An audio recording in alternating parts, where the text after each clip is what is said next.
En el corazón del siglo XVII, cuando la monarquía hispánica aún desplegaba sus estandartes sobre 4 continentes, el resplandor de los palacios y el murmullo de las intrigas se confundían en un mismo escenario. Madrid, entonces joven capital del imperio, era una ciudad donde los carruajes levantaban polvo en las calles empedradas, donde los tapices flamencos colgaban en las estancias de los grandes, y donde cada gesto cortesano podía decidir el destino de una familia entera. Allí, entre cúpulas barrocas y salones iluminados por candelabros de plata, se escuchaba con frecuencia un nombre cargado de ambición y poder: la Casa de Guzmán. Una de sus ramas más influyentes, los duques de Medina de las Torres, se convirtió en sinónimo de riqueza, estrategia y cercanía con el trono. El eco de sus banquetes, celebrados en palacios sevillanos o en mansiones madrileñas, atravesaba los pasillos del Alcázar Real. Se servía vino de Jerez en copas de cristal veneciano, se deslizaban platos de plata rebosantes de frutas exóticas traídas de ultramar, y los músicos afinaban vihuelas y arpas para acompañar las conversaciones en voz baja, donde lo importante no era el sabor de los manjares, sino las alianzas que se tejían palabra a palabra.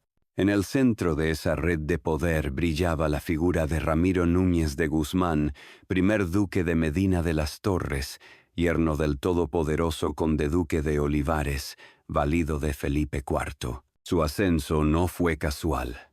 Fue producto de un entramado calculado de matrimonios, favores y ambiciones compartidas que situaron a los Guzmán en la médula del sistema político de los Austrias. La historia de esta familia es, por tanto, inseparable de la historia de un imperio que luchaba por mantener su grandeza en medio de guerras, bancarrotas y tensiones internas. Pero más allá de los títulos nobiliarios y de los escudos heráldicos grabados en piedra, late una trama de contrastes.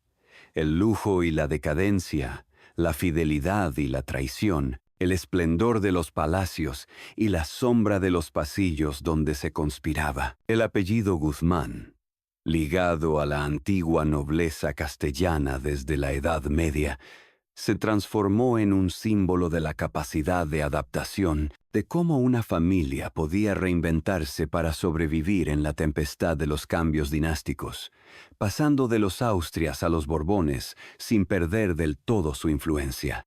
El espectador que contemple hoy las ruinas del antiguo Alcázar de Madrid o recorra los patios señoriales de Sevilla, difícilmente imagina que allí, hace 4 siglos, se libraban batallas invisibles, batallas de influencias, de favores, de ambiciones que no se medían con espadas, sino con cartas secretas, promesas matrimoniales y contratos mercantiles que unían a España con América. Porque los Guzmán de Medina de las Torres no fueron solo cortesanos, fueron también gestores de un imperio económico.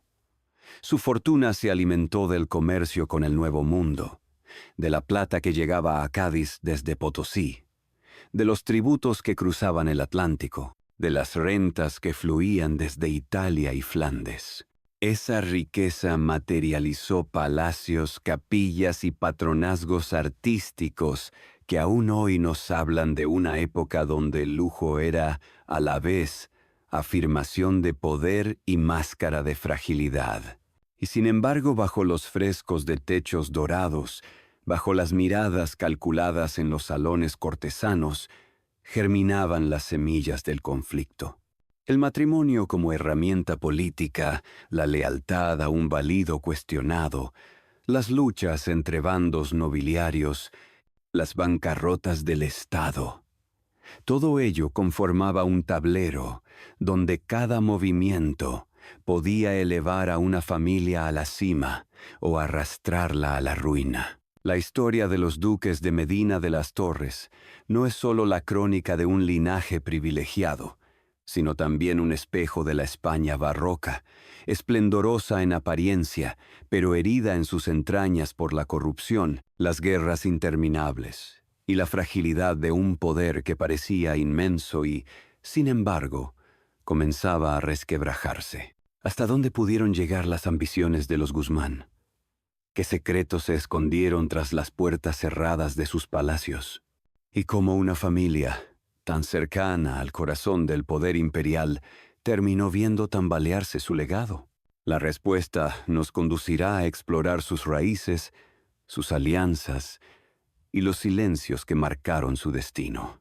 Para comprender la magnitud del poder que alcanzaron los duques de Medina de las Torres, es necesario retroceder varios siglos hasta los cimientos de la Casa de Guzmán, una de las más antiguas y respetadas del linaje castellano. Su historia comienza en la Edad Media, en el marco de la Reconquista, cuando la frontera entre cristianos y musulmanes era un escenario de guerra constante, y la nobleza castellana se forjaba a través de la espada, la lealtad y las concesiones reales. El apellido Guzmán aparece ya en el siglo XII, ligado a Rodrigo Muñoz de Guzmán, señor de la villa que dio nombre a su linaje, en la actual provincia de Burgos.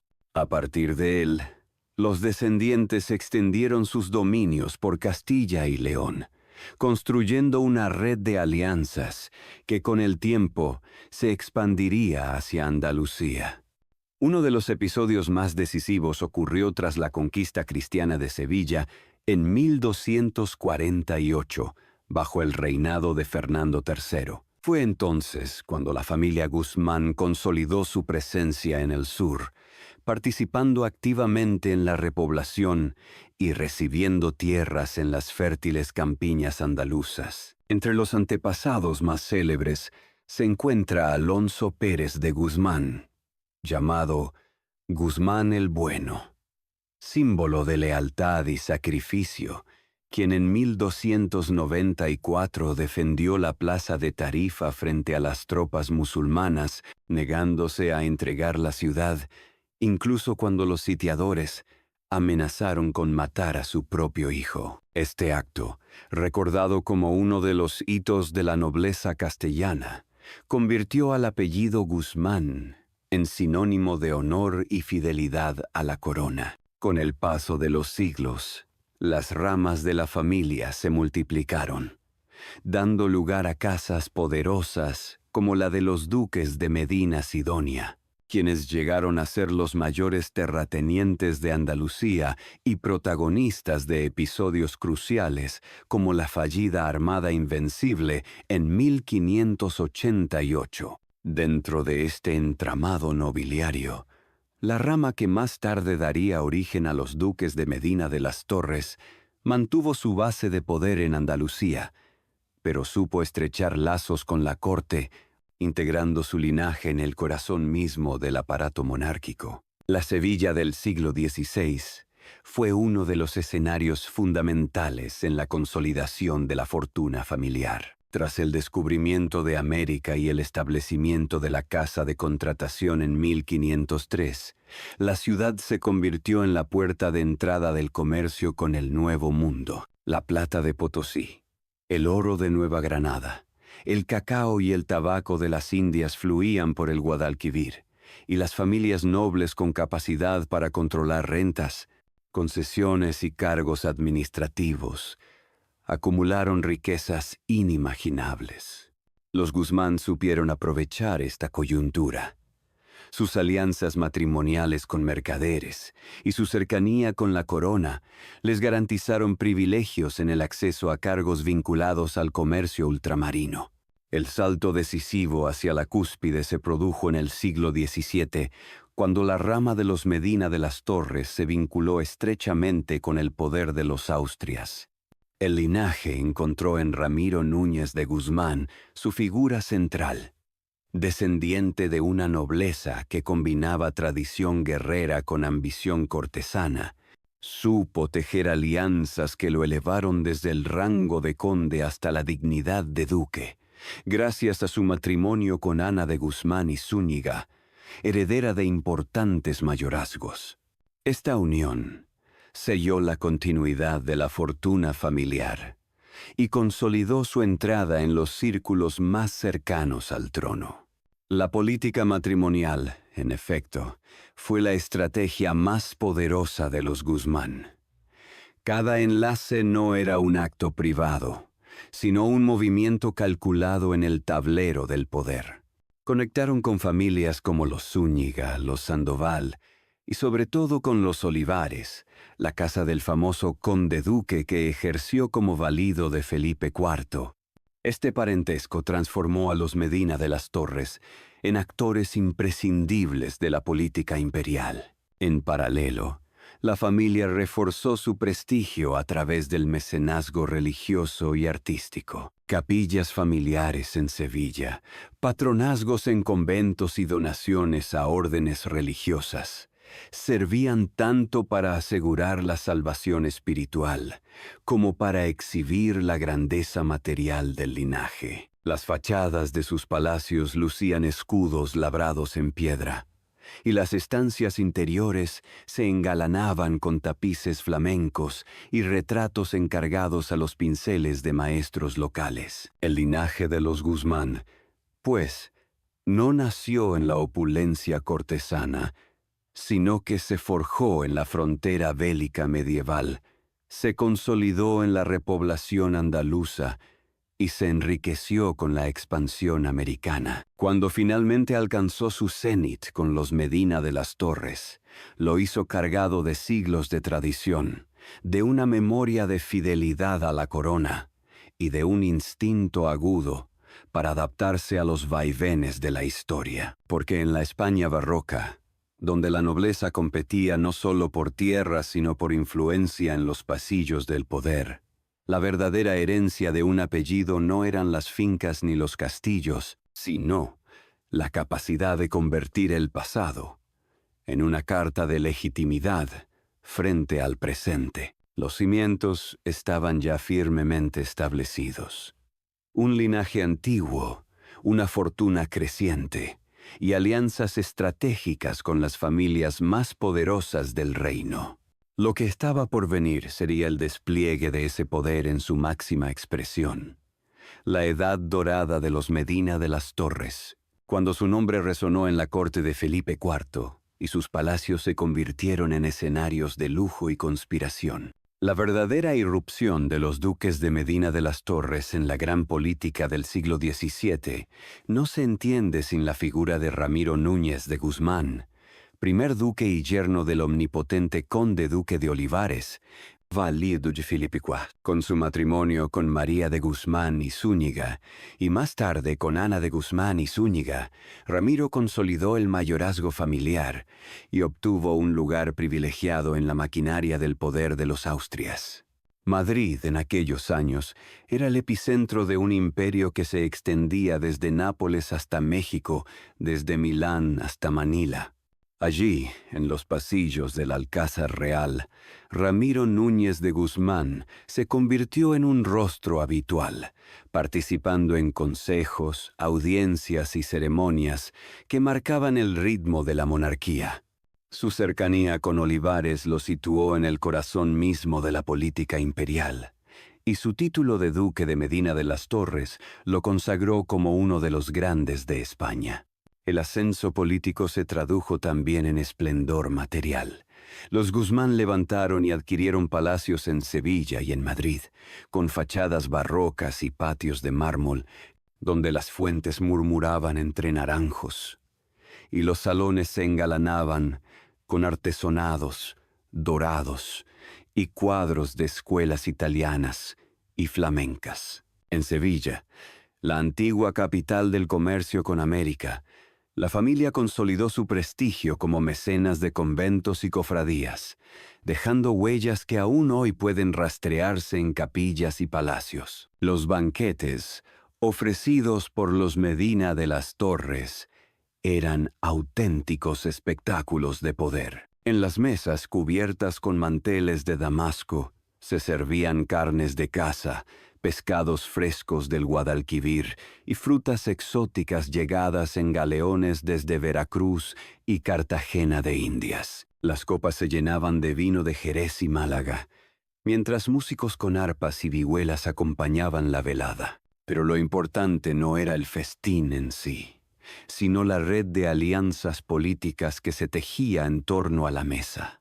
Acuerdos de matrimonio, promesas de cargos en la administración, favores que reforzaban el entramado cortesano de los Guzmán. La cúspide del poder de Ramiro llegó con su nombramiento como virrey de Nápoles en 1637. El virreinato era uno de los territorios más estratégicos de la monarquía hispánica, clave en el control del Mediterráneo y en la defensa frente a Francia. Allí, en el Palacio Real de Nápoles, el duque ejerció un gobierno marcado por el boato y la tensión, enfrentando tanto conspiraciones locales como la presión internacional. La fastuosidad de la corte virreinal, con fiestas, procesiones y entradas triunfales, reflejaba el poderío de España en Italia, pero también el delicado equilibrio de una monarquía fatigada por guerras interminables. El virreinato napolitano se convirtió en un escaparate del lujo y la autoridad de los Medina de las Torres. Los cronistas de la época describen recepciones donde se desplegaban tapices flamencos, se interpretaban piezas musicales de Monteverdi y se deslumbraba a embajadores con joyas y carruajes dorados. Ramiro Núñez, sin embargo, no se limitaba a exhibir riqueza. Ejercía también como diplomático y administrador, gestionando finanzas, represión de revueltas y defensa militar, siempre bajo la sombra de su suegro, el conde duque de Olivares. El esplendor de los Guzmán no fue solo político o material, también fue cultural y religioso. Patrocinaron órdenes religiosas, construyeron capillas familiares y encargaron obras de arte que reflejaban tanto su devoción como su prestigio. En Sevilla, dejaron huella en conventos y parroquias. En Madrid, sus palacios eran centros de sociabilidad donde circulaban poetas, juristas y músicos. La familia Guzmán supo cultivar la imagen de un linaje no solo poderoso, sino también refinado, capaz de encarnar el ideal barroco de nobleza cristiana y cortesana. Sin embargo, el lujo y la magnificencia que rodeaban a los Medina de las Torres escondían fragilidades. La dependencia de la fortuna americana, el desgaste de la monarquía hispánica en guerras contra Francia y Holanda, y la inestabilidad interna eran sombras que se cernían sobre la edad dorada de los Guzmán.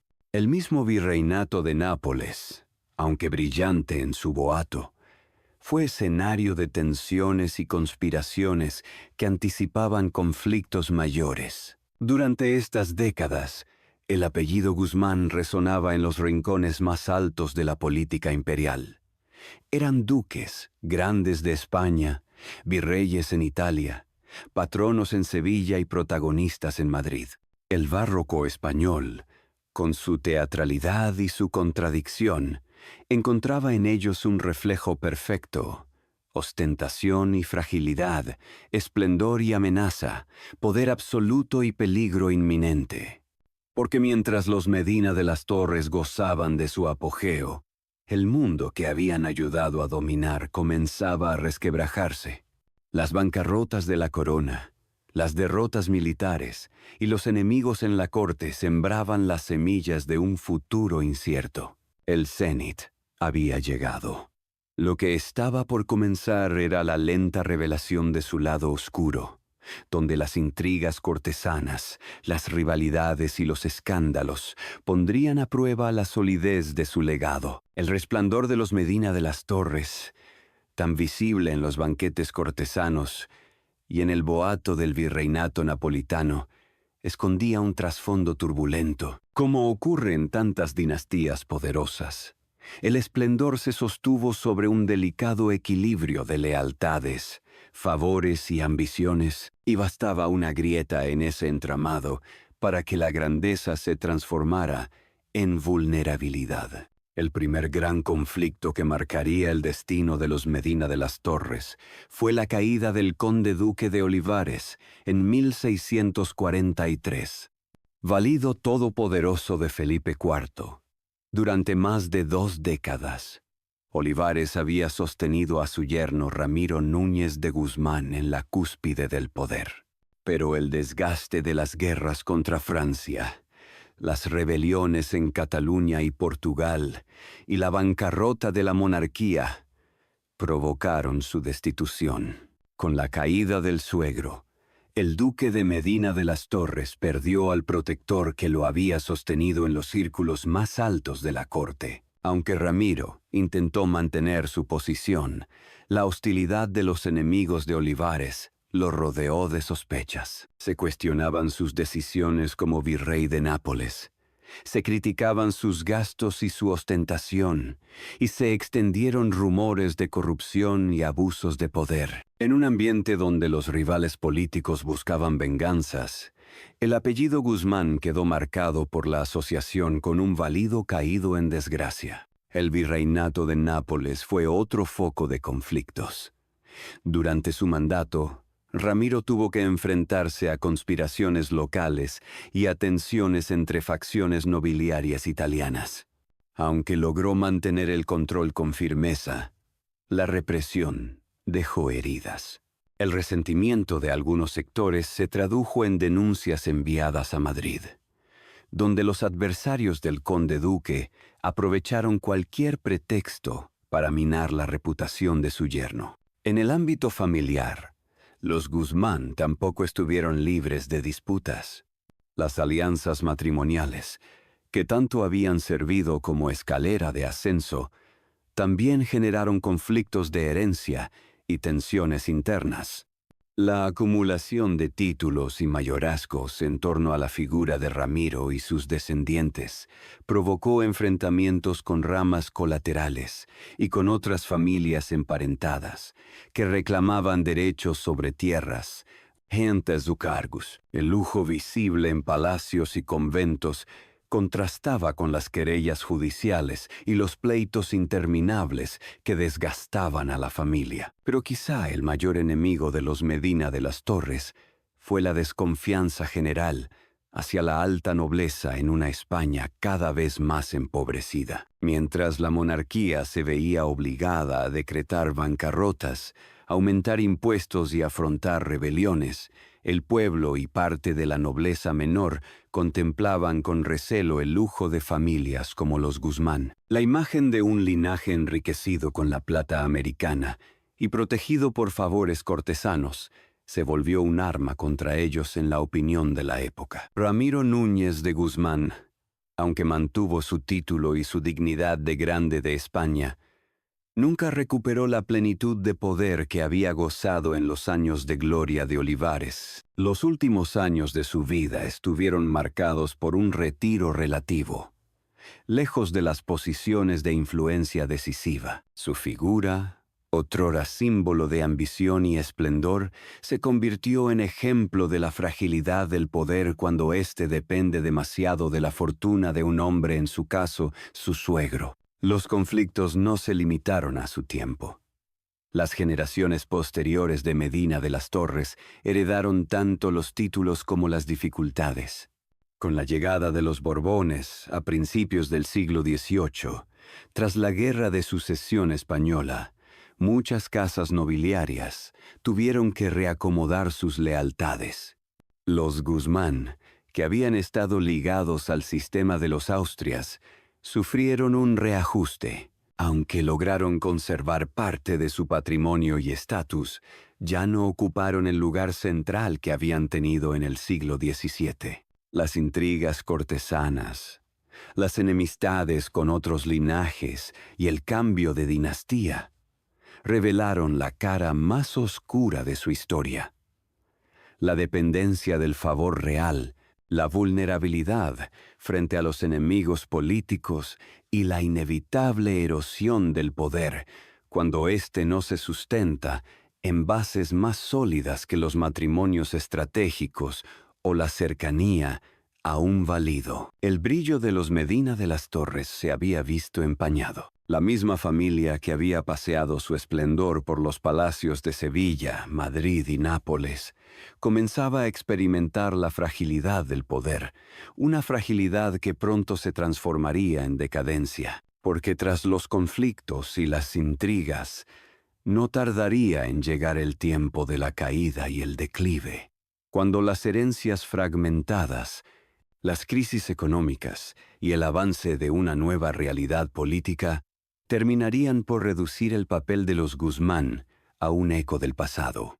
El esplendor barroco que había rodeado a los Medina de las Torres en el siglo XVII comenzó a apagarse lentamente a lo largo del siglo XVIII. La caída de su gran protector, el conde duque de Olivares, ya había marcado un antes y un después en la fortuna del linaje. Sin embargo, lo que siguió fue una erosión constante, fruto de la inestabilidad política, la fragmentación patrimonial y el inevitable cambio de dinastía. La muerte de Ramiro Núñez de Guzmán cerró un capítulo de ambición y cercanía con el poder, pero abrió otro marcado por la incertidumbre. Sus descendientes conservaron los títulos, pero no la influencia directa sobre la corte. La llegada de los Borbones, tras la Guerra de Sucesión, 1701-1714, alteró profundamente la estructura política de España. Los Guzmán, identificados con el antiguo régimen de los Austrias, quedaron en un segundo plano, mientras nuevas familias ascendían gracias a su lealtad a Felipe V y a la administración centralizada que los Borbones implantaron. A ello se sumó la fragmentación de la herencia. Los mayorazgos, si bien concebidos para mantener la unidad del patrimonio, se vieron cuestionados en pleitos sucesivos. Las alianzas matrimoniales, que en el pasado habían sido motor de ascenso, terminaron dividiendo las propiedades entre ramas colaterales. La abundancia se fue diluyendo en una red de herederos y obligaciones que dificultaba mantener el mismo nivel de fastuosidad. Las crisis económicas del siglo XVIII afectaron también a la nobleza. La disminución del flujo de plata americana, la competencia de nuevas potencias comerciales como Inglaterra y Holanda, y las reformas fiscales borbónicas redujeron las rentas de muchas casas aristocráticas. Los Medina de las Torres, que habían dependido en gran medida de esas rentas vinculadas al comercio ultramarino, vieron cómo sus ingresos disminuían de forma constante. Lo que antes permitía sostener palacios, mecenazgos artísticos y un tren de vida cortesano, comenzó a resultar insuficiente. En Sevilla, los antiguos palacios familiares empezaron a mostrar signos de desgaste. El esplendor de los patios de mármol se fue apagando y los frescos barrocos, antaño orgullo de la familia, quedaron sin restauración. En Madrid, la nobleza competía en una corte cada vez más afrancesada, donde el apellido Guzmán ya no evocaba el mismo respeto ni abría las mismas puertas. La pérdida de influencia política fue quizá el signo más evidente de su declive.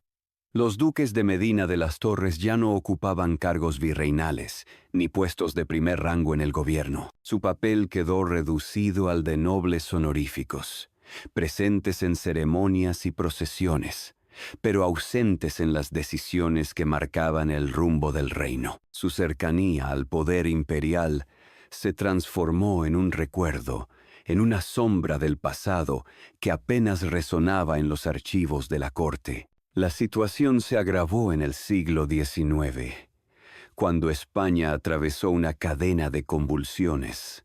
La invasión napoleónica, la pérdida de las colonias americanas, las guerras carlistas y las sucesivas crisis financieras. En este contexto, muchas casas nobiliarias se vieron obligadas a vender propiedades o a hipotecar sus tierras para sostener su estilo de vida. Los Medina de las Torres no fueron la excepción. Algunos palacios pasaron a manos de nuevos propietarios, otros quedaron abandonados, convertidos en ruinas románticas que aún evocan un tiempo de esplendor perdido. El contraste con la época dorada era dramático. Donde antes hubo banquetes fastuosos, ahora había comedores vacíos. Donde antes los tapices flamencos decoraban los muros, ahora quedaban paredes desnudas. Donde antes las carrozas doradas recorrían las calles de Madrid y Sevilla, ahora se percibía el silencio de una grandeza marchita. La decadencia de los Medina de las Torres simbolizaba también el declive de una forma de poder nobiliario basada en el favor real, los matrimonios estratégicos y las riquezas coloniales. El mundo había cambiado.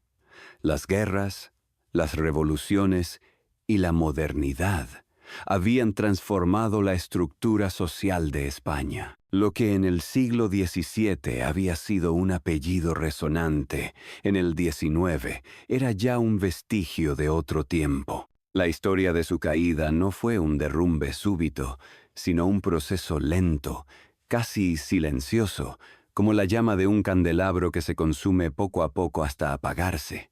Y en esa lentitud reside también el dramatismo. Ver cómo una familia que rozó el centro del poder imperial se iba desvaneciendo generación tras generación. La grandeza de los Medina de las Torres se había esfumado. Lo que quedaba era un eco, un recuerdo envuelto en la nostalgia de los viejos palacios y en los legajos polvorientos de los archivos históricos. Pero aunque su poder político se extinguiera, la pregunta inevitable persiste: ¿qué huella dejó esta familia en la memoria de España? ¿Qué legado, más allá de los títulos y los muros en ruinas, puede aún reconocerse en la historia cultural y social del país? La respuesta se encuentra en su legado y reflexión final, allí donde la historia ya no habla de poder, sino de memoria. El eco de los Medina de las Torres no se mide hoy en títulos de poder ni en cargos cortesanos, sino en las huellas que dejaron en la memoria histórica, en la arquitectura y en el simbolismo de un linaje que fue, durante un tiempo, el reflejo mismo del barroco español. Aunque su influencia política se extinguió con el paso de los siglos, su legado sigue siendo un espejo donde contemplar los ciclos de ascenso y caída que marcaron a tantas casas nobiliarias en la historia de España. En Sevilla, aún se reconocen rastros de su grandeza en antiguas residencias y capillas, testimonios mudos de una época en la que el Guadalquivir era la arteria que conectaba a la península con el Nuevo Mundo. Los escudos tallados en piedra y los frescos semiborrados por el tiempo evocan la riqueza que una vez fluyó desde América hacia los salones sevillanos de los Guzmán. En Madrid, aunque el paso del tiempo y los cambios urbanos transformaron el paisaje, los archivos conservan documentos que reflejan la cercanía del linaje con la corte de Felipe IV y la compleja red de alianzas que tejieron en su momento de gloria. El legado cultural de los Medina de las Torres se manifiesta también en el mecenazgo religioso y artístico. Sus donaciones a conventos y órdenes religiosas, sus capillas familiares y sus encargos artísticos constituyen piezas del patrimonio histórico español. Cada altar, cada retablo y cada claustro vinculado a su apellido es testimonio de un modo de entender el poder, como exhibición de grandeza terrenal y a la vez como búsqueda de redención espiritual. En el plano histórico, la familia representa el ejemplo paradigmático de la nobleza barroca española. Ascenso meteórico gracias a la política matrimonial y al favor real, esplendor sostenido por la riqueza americana y declive inevitable ante la fragilidad del sistema imperial. Su destino muestra cómo el poder, por más absoluto que parezca, nunca está garantizado. Dependía de la voluntad del monarca, de la fortuna en las guerras y de la estabilidad económica de un imperio que, en realidad, llevaba dentro las semillas de su propia crisis. El apellido Guzmán sigue brillando en la historia nobiliaria de España gracias a ramas poderosas como la de los duques de Medina Sidonia. Pero la experiencia particular de los Medina de las Torres ofrece una lección más íntima, la del linaje que alcanzó el cenit del poder gracias a su cercanía con el conde duque de Olivares y que, al mismo tiempo, compartió su destino de declive. Hoy, los historiadores ven en esta familia no solo una crónica de privilegio y decadencia, sino también una ventana a las contradicciones del siglo de oro español. La magnificencia cultural y artística frente a la fragilidad política y económica. La ostentación cortesana frente a la creciente pobreza del pueblo. La fidelidad a la monarquía frente a la vulnerabilidad del favor real. La reflexión final que deja la historia de los Medina de las Torres es clara. El poder es efímero. La gloria mundana se consume como cera en un candelabro, pero la memoria permanece en los archivos, en las piedras y en las lecciones que transmite a quienes saben leerla. ¿Qué nos enseña este legado? Que la historia de una familia no es solo suya, sino también la de un país entero. Que la riqueza y el poder, cuando no encuentran un fundamento más sólido que la ambición, acaban convirtiéndose en cenizas. Y que, a pesar de todo, el paso del tiempo puede transformar incluso la caída más estrepitosa en un relato digno de ser recordado. Los duques de Medina de las Torres ya no gobiernan palacios ni deciden sobre virreinatos, pero su nombre perdura como advertencia y como memoria, como una de esas historias que nos recuerdan que toda grandeza, tarde o temprano, se enfrenta a su ocaso.